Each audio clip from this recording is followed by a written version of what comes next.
नमस्कार। कैसे हैं आप सभी।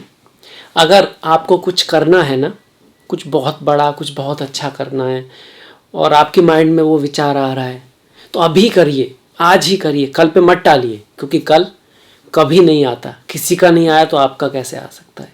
और अगर कोई ऐसा विचार आ रहा है जो शायद सही नहीं है, आपकी मन अंतर मन कह रहा है कि ये ठीक नहीं है, तो फिर उसको कल पे टाल दीजिए, क्योंकि कल कभी नहीं आता। और इन विचारों को, ये जो बात है, इसको लिखिए, प्रैक्टिस कीजिए लाइफ में। और अगर चमत्कार नहीं होता, ऐसा हो ही नहीं सकता। पर बात यही है कि हम जानते तो बहुत हैं, सुनते भी बहुत हैं, पर उसको जीवन में नहीं ला पाते। खैर, इस महीने कर्क वालों के लिए ना क्या लेकर आएगा तारे, हमारे सितारे क्या लेकर आएंगे और कब लेकर आएंगे, चाहे वो आपका करियर हो, चाहे वो आपका बिजनेस हो, डेट वाइज हम देखेंगे कि किस तारीख को क्या परिवर्तन हो सकता है, क्या सावधानी हमें रखनी है। कर्क के लिए, किसके लिए? कर्क राशि के लिए। लग्न वाले भी देख सकते हैं, पर मेनली मुख्यतः ये कर्क राशि के लिए है। तो सबसे पहले देखेंगे कि भाई कौन से ग्रह कहाँ पर बैठे हैं। मैं आपके साथ हूँ डॉक्टर दिलीप, और उसके बाद फिर उसके आधार पे हम गणना करेंगे क्या पॉसिबिलिटी है, क्या संभावनाएं हैं, क्योंकि सभी कर्क वालों के लिए जर्नल प्रेडिक्शन है। और किन बातों का हमें क्या ख्याल रखना है, ताकि हम इस महीने आने वाली जो ग्रहों की संभावना है उसका मैक्सिमम फायदा उठा सकें या उसको अच्छी तरह से यूज कर सकें। तो आप देखेंगे कि शुक्र जो है पहले ही भाव में दिखाई देते हैं, जो वक्री हो रहे हैं, जो कि सिंह से कर्क में आए हैं और 7 तारीख को आएंगे, फिर पूरे महीने वक्री रहेंगे कर्क में, प्रथम भाव में। द्वितीय भाव में सूर्य और बुध है सिंह राशि में। यहाँ पर सूर्य जो है 17 तारीख को आएंगे, 17 अगस्त को आएंगे आपके। और सूर्य बुध का मतलब कि बुध आदित्य योग जो है आपके द्वितीय धन के भाव में बना हुआ है। तृतीय भाव में मंगल है। मंगल भी 19 तारीख तक तो यहीं रहेंगे द्वितीय भाव में, पर बाद में तृतीय भाव में आएंगे। तो परिवर्तन तो यही हुआ ना इस माह, तो इसको यही दिखाया गया है कि भाई कन्या में आएंगे मंगल 19 तारीख को तृतीय भाव में। चतुर्थ भाव में आपके केतु चल रहे हैं, और अष्टम भाव में कुंभ राशि में आपके शनि है, और केतु किस में? तुला में है। और दसम भाव में राहु और गुरु बैठे हुए हैं मेष राशि में, जो कि पहली राशि है। भाव ये दसम ही है, पर राशि पहली। आप यहाँ पे देख सकते हो, पहला मतलब मेष, मंगल इसके स्वामी है। तो यहाँ पर इस तरह का योग बना है। अब आ जाते हैं प्रेडिक्शन के ऊपर कि भाई क्या संभावना ये ग्रह जो नक्षत्र हैं वो लेकर आ रहे हैं, जो परिवर्तन हमारे आ रहे हैं वो क्या हमें दे सकते हैं। सबसे पहले स्वास्थ्य की बात करें तो देखिए, आपके स्वास्थ्य के स्वामी तो चंद्रमा है, और चंद्रमा का जो देखना बड़ा मुश्किल होता है, क्योंकि वो हर 2.5 दिन में बदल जाते हैं आपके। पर फिर भी स्वास्थ्य की दृष्टि से अगर हम देखेंगे तो महीना ठीक ही है, अच्छा ही है, क्योंकि केंद्र में आपके गुरु आ रहे हैं, राहु हैं, केतु हैं। थोड़ा हार्ड वर्क एफर्ट की आवश्यकता रहेगी, और स्वास्थ्य का आप कह सकते हो 100 में से 70 पॉइंट आप दे सकते हो, क्योंकि शुक्र भले ही वक्रियों, कुछ ना कुछ पॉजिटिविटी आपके प्रथम भाव में आ रही है। पर फिर भी स्वास्थ्य का विशेष ध्यान कब रखना है? 1, 10, 29 और 20 तारीख स्वास्थ्य के नजरिए से काफी मुख्य हैं। इन दिन स्वास्थ्य के मतलब आपको विशेष ध्यान रखना है, स्वास्थ्य के लिए विशेष ध्यान रखना है। इसके साथ साथ ये तारीखों में आपको कोई प्रमोशन हो सकता है, इन तारीखों में आपको कुछ स्टेटस मिल सकता है, कुछ ऐसी चीज जो समाज में आपका नाम या फेम दे, फेम वाली चीज इन तारीखों में आपकी हो सकती है। इसके बाद अगर हम दसम भाव मतलब कि आप करियर की बात कर लें, जॉब की बात कर लें, तो वहां पर राहु और गुरु बैठे हैं।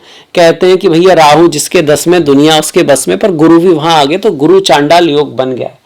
आपकी कुंडली के हिसाब से गुरु कारक ग्रह हैं, कारक ग्रह हैं, अच्छे ग्रह हैं, क्योंकि भाई 9th के जो सबसे महत्वपूर्ण आपका भाग है, भाग्य का भाव यही है जिसको बोलते हैं ना लक, भाग्य, जिसको कहते हैं मेरा भाग्य साथ नहीं दे रहा, उसके स्वामी आपके गुरु हैं। इसीलिए जो कर्क वाले हैं, अगर वो अपने गुरुओं के प्रति रेस्पेक्ट रखते हैं, गुरुवार के दिन कुछ ओम ग्राम ग्रीम ग्रोम सा गुरुभय नमः का जाप करते हैं, और कहीं ना कहीं अपने शिक्षकों के प्रति अच्छी भावनाएं रखते हैं, धर्म के प्रति अक्सर होते भी हैं, धर्म में इनकी रुचि होती है और अंदर से उसको चाहते हैं, धार्मिक होते हैं अंदर से, तो इनके लिए कामयाबी का स्रोत बनता है। तो ऐसे में गुरु का दसम में आना आपके लिए अच्छा ही है। बस राहु आ रहे हैं तो ऐसा ना हो कि आप अपने धर्म पथ से हट जाएं, ऐसा ना हो कि आप थोड़ा बहुत लालच है, एम्बिशन है, कभी कभी ममता भी इसका कारण बन सकती है कि आप गलत निर्णय ले लें अपने करियर में, कर्क वाले पॉलिटिक्स में बहुत अच्छा करते हैं,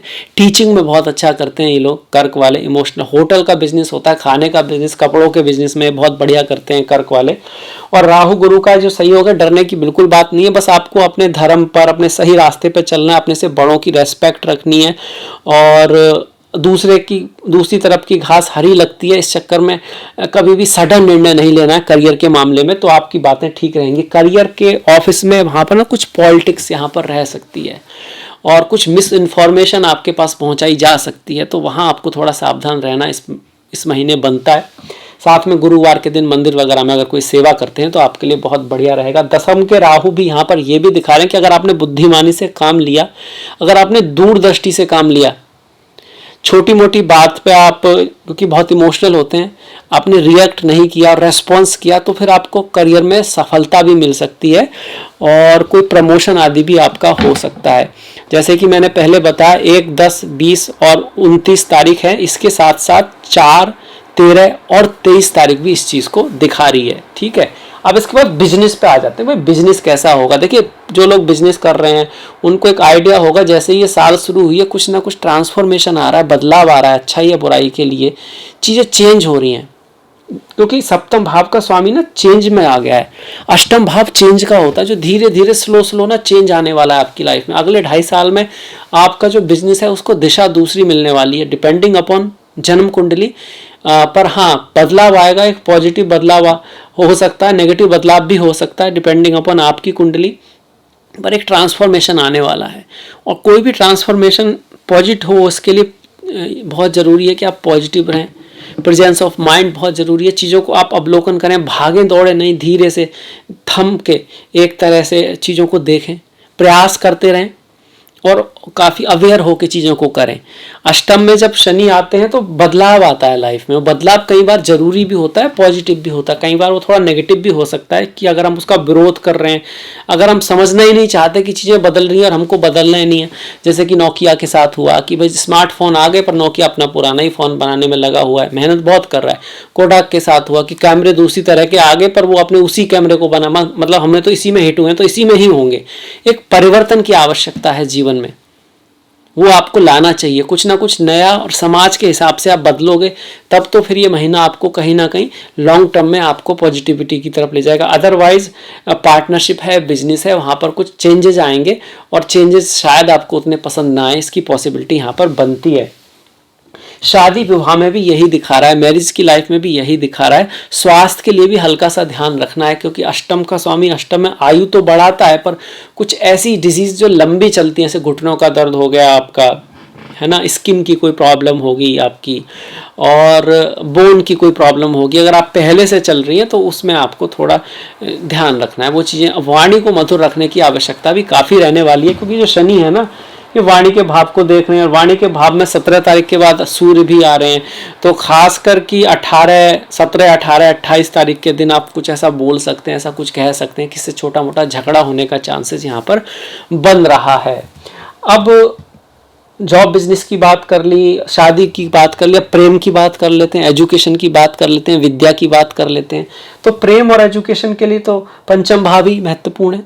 पंचम भाव में 8वीं राशि है जो कि मंगल की है, और मंगल तृतीय भाव में जा रहे हैं। तृतीय भाव यात्राओं का होता है, आर्ट, म्यूजिक, डांस, ड्रामा का होता है, प्रयास का होता है, एफर्ट का होता है, और सबकॉन्शियस माइंड का होता है आपके। तो पंचम भाव के स्वामी का अपने से 11वें में जाना कहीं ना कहीं अच्छा है, पर ये दिखाता कि एफर्ट चाहिए, हार्डवर्क चाहिए, मेहनत चाहिए, मन भी थोड़ा इधर उधर भागेगा। जो एजुकेशन में है या प्रेम में है, प्रेम में मन भागने का मतलब क्या है कि आप शायद जितना स्मूथली चाह रहे हो आपका रिश्ता उतना स्मूथली ना चले, आपको थोड़ा साथ देना पड़े, थोड़ा ध्यान देना पड़े, आपको थोड़ा बहुत जो आपका पार्टनर है, प्रेमी है, प्रेमिका है, वो ज़्यादा बिजी हो जाए, आपको ऐसा लगे कि वो आपको इग्नोर कर रहा है। पर रहीमन धागा प्रेम का मत तोड़े चटकाए, जोड़े ते फिर ना जुड़े, जुड़े गांठ पड़ जाए। कुछ एफर्ट, हार्डवर्क अपनी तरफ से, 2 कदम तुम चलो तो 2 कदम हम चलें, आएंगी फिर प्यार की मंजिलें चलते चलते। पर लोग ऐसे ही सोचते हैं कि पहला कदम वो ही चले तो फिर हम चलेंगे, या फिर 2 कदम चल भी लिए तो फिर सोचते हैं कि अब हम तो चल चुके हैं तो भाई वही बताए कोई बात है। बातें ही नहीं करते हैं, कई बार झगड़ा हो जाता है जैसे दूसरों का। दोनों सही होते हैं पर जो इसके मन में चल रहा है उसका उसको पता नहीं है, जो उसके मन में चल रहा है उसका इसको पता नहीं है, और अगर कभी बातें करते भी हैं तो दूसरे की समझने के लिए नहीं, बस अपना समझाने के लिए बातें करते हैं। तो इन बातों को अगर आप ध्यान रखोगे कि आप सुने उनको, समझें उनको, दूसरों को, अपनों को, प्रेमी प्रेमिका को, दोस्त को, फ्रेंड को, तब तो ठीक रहेगा। अदरवाइज यहाँ पे थोड़ा दिक्कत है, इस महीने में थोड़ा सा दिक्कत पॉसिबिलिटी बनती है, बहुत बड़ी नहीं पर हल्की सी। कारण क्या है? कारण यही है कि भाई मंगल जो है अपने शत्रु की राशि में जा रहे हैं। कन्या बुध की राशि है, मंगल के शत्रु होते हैं बुध, उनसे उनकी कोई ज्यादा मित्रता नहीं होती है, ये कारण है उसका। और इसके साथ साथ आप ये भी कह सकते हो कि जो पंचम भाव से 12वें भाव में केतु बैठे हैं, ये भी इस चीज को दिखाते हैं कि थोड़ा सा डिसहार्मोनी ला सकते हैं। प्रेम में, शिक्षा में मेहनत की आवश्यकता है। अब बात कर लेते हैं घर, गाड़ी, भूमि, वाहन, बंगले का। तो देखिए घर से दूर जाने का योग बनता है। अगर आप फॉरेन जाके, विदेश जाके कुछ करना चाहते थे तो उस मामले में अच्छा है। शनि का अष्टम में आना भी आपको विदेश ले जाता है। इसको हम बोलते हैं कभी कभी कि भैया देश निकाला बोलते थे पहले, पर आजकल ये अच्छा ही योग बन गया है। शनि अष्टम में आए तो आपको फौरन विदेश ले जाने का योग बनाते हैं, बाहर ले जाने का योग बनाते हैं। जैसे ही राहु का भी दशम में आना, आप अगर आप जन्म स्थान से दूर जाना चाहते हो उसके लिए तो अच्छा है, पर अगर नहीं तो आपकी मदर और बंधुओं के साथ कुछ मतभेद यहाँ पे हो सकते हैं। बुद्धिमानी से काम लें, ज्ञान से काम लें, उससे बड़ी कोई रेमेडी नहीं है। ज्ञान है और आपका चरित्र है, चरित्र आपकी आदतों से बनता है, और आदतें आसानी से नहीं पड़ती, पर जब पड़ती हैं और आपका चरित्र बन जाती हैं तो वही आदतें आपका भाग्य बन के आपके सामने आती हैं। पिछला जो हो चुका है उसको हम बदल नहीं सकते, पर आगे के लिए हमें आज से ही, अभी से ही कुछ अच्छी आदतें डालने की कोशिश करनी होगी। और जब वो आदतें आपका चरित्र बन जाएंगी तो वो आपका भाग्य बन के आएंगी ही आएंगी, उसे कोई रोक ही नहीं सकता। यही इस संसार का नियम है, इस पृथ्वी लोक का यही नियम है कि आपका चरित्र, आपकी आदतें, आपका कर्म ही भाग्य बन के आता है, किसी और का नहीं, और कोई रास्ता उसको बदलने का है नहीं। पूजा पाठ, मंत्र, ध्यान ये इसीलिए है कि वो आपको सही रास्ते पे ले जा सके। इसके बाद आगे बढ़ते हैं, लाभ की बात करें, धन की बात करें, तो देखिए धन तो आने का योग बन रहा है। सूर्य इस योग को बना रहे हैं 17 तारीख के बाद, धन का स्वामी धन में आ रहा है तो अच्छी बात है। हाँ, वाणी को थोड़ा कटु जरूर करेंगे 17 के बाद, पर धन ला सकते हैं। फॉरेन चीज़ों से धन आ सकता है, कुछ ट्रैवल वगैरह आपको करना पड़े ये भी दिखा रहा है। और अगर आप हॉस्पिटल, जेल, धार्मिक इंस्टीट्यूशन से जुड़े हुए हैं तब आपके धन आने की उम्मीदें हैं। इसके साथ साथ अगर आप सेल्स, मार्केटिंग, जर्नलिज्म इस तरह के काम में हैं तब भी, डांस, ड्रामा ये सब इस तरह के, तो आपको धन तो आएगा पर उतार चढ़ाव रहेंगे, एफर्ट, हार्डवर्क रहेगा, क्योंकि तृतीय भाव का स्वामी जहां भी जाता है वहां पे थोड़े चैलेंजेस तो लाता ही है, पर हाँ रिजल्ट अच्छा देगा, क्योंकि सूर्य बुध का जो योग बन रहा है, बुध आदित्य योग है, और धन और द्वितीय और तृतीय का है, तो उतार चढ़ाव के साथ साथ मतलब वेव्स रहेंगे, उतार चढ़ाव, कभी थोड़ा लाभ तो कभी थोड़ा कम लाभ, पर हाँ धन इसमें आएगा, उसके लिए अच्छा है। ठीक ही इस धन के साथ साथ लाभ की अगर हम बात करें तो लाभ का स्वामी जो है वो शुक्र है, जो पहले धन में रहेगा फिर यहाँ पर आएगा। पुरानी चीज़ों से, पुराने रिश्तों से, पुराने कॉन्ट्रैक्ट से आपका लाभ आता रहेगा। नई चीज़ों से लाभ लेने की आप कोशिश करोगे तो शायद उतना बढ़िया नहीं है। किससे मिलना, मुलाकात के लिए भी समय अच्छा। लाभ कब आ सकता है उसकी डेट तो हमने बताई नहीं। देखिए 18 और 28 तारीख है, इसके साथ साथ आपका 6, 15 और 25 तारीख को लाभ होने की संभावना है, और इसके साथ साथ आपका 8, 17 और 27 जो तारीख है, इस दिन भी आपको इनकम या पैसे से संबंधित कुछ सावधानी रखनी होगी।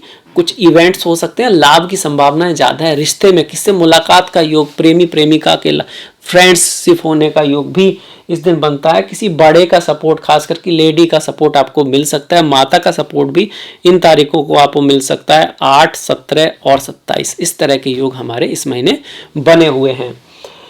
इसके बाद देखिए शनि का गोचर अष्टम में चल रहा है, इसको ढैया बोलते हैं, तो एफर्ट, हार्डवर्क की आवश्यकता रहेगी। वाणी को मधुर रखना है, अपनों से बना के रखना है, और संतान और एजुकेशन के मामले में प्रयास की आपकी आवश्यकता रहेगी। गुरु दशम भाव में करियर के पॉइंट ऑफ व्यू से भी चैलेंजिंग है गुरु का गोचर। राहु का गोचर अच्छा लग रहा है, मतलब कि अगर आपकी कुंडली में भी राहु अच्छे हैं और आप बुद्धिमत्ता से काम लेते हैं तो कुछ सडन गेन, कुछ सडन फेन आपको मिल सकता है। तो सारे ग्रह देख ले। केतु की बात करें, माता के साथ मतभेद हो सकता है, मातृभूमि से दूरी जाने का योग बनता है। स्पिरिचुअलिटी, अध्यात्म आपके लिए बहुत ज़रूरी है। थोड़ा सा अध्यात्म, थोड़ी सी स्पिरिचुअलिटी, थोड़ी सी नॉलेज, थोड़ी सी अच्छी बुक्स अगर आप पढ़ते हैं सुबह शाम और उनको फॉलो करने की कोशिश करते हैं, क्योंकि केतु ज्ञान के प्रतीक हैं, गणेश जी भी ज्ञान के प्रतीक हैं, इसलिए गणेश अथर्वशीष का पाठ करना, और गणेश जी की पूजा प्रार्थना करना आपके लिए बहुत शुभ रहेगा, बहुत अच्छा रहेगा। साथ में ही गणेश जी के को जानना, गणेश जी के जैसे बनने की कोशिश करना। जैसे ही हम पूजा करते हैं ना वैसे ही हम हो जाते हैं, ऐसा कहा जाता है। इसीलिए हमको हमेशा अपने समय अनुसार, चरित्र अनुसार अपना आराध्य चुनना चाहिए, उसमें ज्योतिष आपकी हेल्प करता है। तो ऐसे में अगर केतु की दशा महादशा चल रही है तो गणेश जी की पूजा करना आपके लिए बहुत शुभ रहेगा। इसके बाद हम बढ़ जाते हैं त्योहारों की तरफ, पर इससे पहले मैं आपसे आग्रह करूंगा कि आप अगर चैनल पर पहली बार आए हैं तो सब्सक्राइब कर सकते हैं, अगर सब्सक्राइब आपने नहीं किया है तो लाइक कर सकते हैं। कमेंट कीजिएगा किस तरह से सुधारा जा सकता है, क्या कमी है, क्या बातें यहाँ पे जोड़ी जा सकती हैं। और कोई बात जो भी हम कह रहे हैं उनमें प्रेडिक्शन के अलावा अगर आपको ऐसा लगता है कि कोई बात आपको करनी है, कोई बात की मेरे के अंदर कमी है, तो उसको लिखिए और उसको जीवन में उतारिए और आपको उससे लाभ अवश्य होगा, क्योंकि असली रेमेडी कर्म ही है। अब त्योहारों की तरफ बढ़ते हैं। त्योहार जो है हमारी जड़ है, हम कहाँ से आए हैं, हमारा क्या कल्चर रहा है, ये बहुत ज़रूरी है। और जिसको अपने कल्चर का पता नहीं, जिसके जड़ का पता नहीं, उस पर फ्लावर कैसे आ सकता है उस पेड़ पर, और आएगा भी तो उसको पता नहीं रहेगा कि भाई ये मेरा फूल है भी या नहीं। इसलिए जड़ों से जुड़ना बहुत ज़रूरी है। 15 अगस्त है, सभी जानते हैं, भारतीय कह सकते हैं कि भाई बहुत बड़े त्योहारों में से एक है हर इंडियन के लिए, हर भारतीय के लिए। इसके साथ साथ 19 की हरियाली तीज है, 21 की नाग पंचमी है और 29 का ओणम रक्षाबंधन है। 2 श्रावण पूर्णिमा इस बार पड़ती हैं, इस बार अधिक मास है, 1 तारीख को और 30 तारीख को। 11 तारीख को परमा एकादशी और 27 तारीख को श्रवणा पुत्रादि एकादशी है। पुत्र का मतलब यहाँ संतान से है, मतलब संतान प्राप्ति के लिए इस दिन फास्ट आदि हम करते हैं। और इस दिन की एनर्जीज ऐसी रहती हैं एकादशी की कि हमको हेल्प कर सकती हैं। और इसकी जो कहानी सुनेंगे तो आपको समझ में आएगा कि क्या उसका एसेंस है। 13-28 तारीख को प्रदोष व्रत है, 14 तारीख को शिवरात्रि है, चिदानंद रूपा शिवोहम शिवोहम। 4 तारीख की संकष्टी है। संकष्टी का त्योहार चतुर्थी होती है, उस दिन गणेश जी से जुड़ा है। ऑब्स्टिकल किसी की लाइफ में आ रहे हैं, चीज़ें मेहनत करने के बाद भी एंड पॉइंट पे बिगड़ जा रही हैं, तो उसमें गणेश जी का त्योहार, मतलब गणेश जी का जो व्रत है, फास्ट करने से फ़ायदा होता है। कहीं ना कहीं ज्ञानी बुद्धिमान जो गणेश जी हमको सिखाना चाहते हैं वो सीखकर उसको जीवन में उतारने से भी फ़ायदा होता है। इसके बाद 16 तारीख का आपका अमावस्या है और 17 तारीख की सिंहा संक्रांति है। तो सूर्य का जो परिवर्तन है वो 17 को हो रहा है।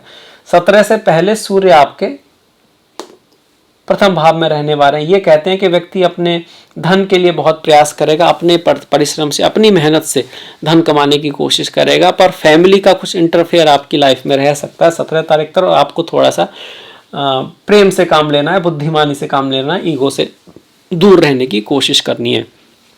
तो इसी के साथ मैं आपसे विदा लूँगा। अगले वीडियो तक आप अपना ख्याल रखें, अपनों का ख्याल रखें, सभी का ख्याल रखें, कुछ अच्छा नया बढ़िया सीखते रहें, खुश रहें, हेल्थी रहें।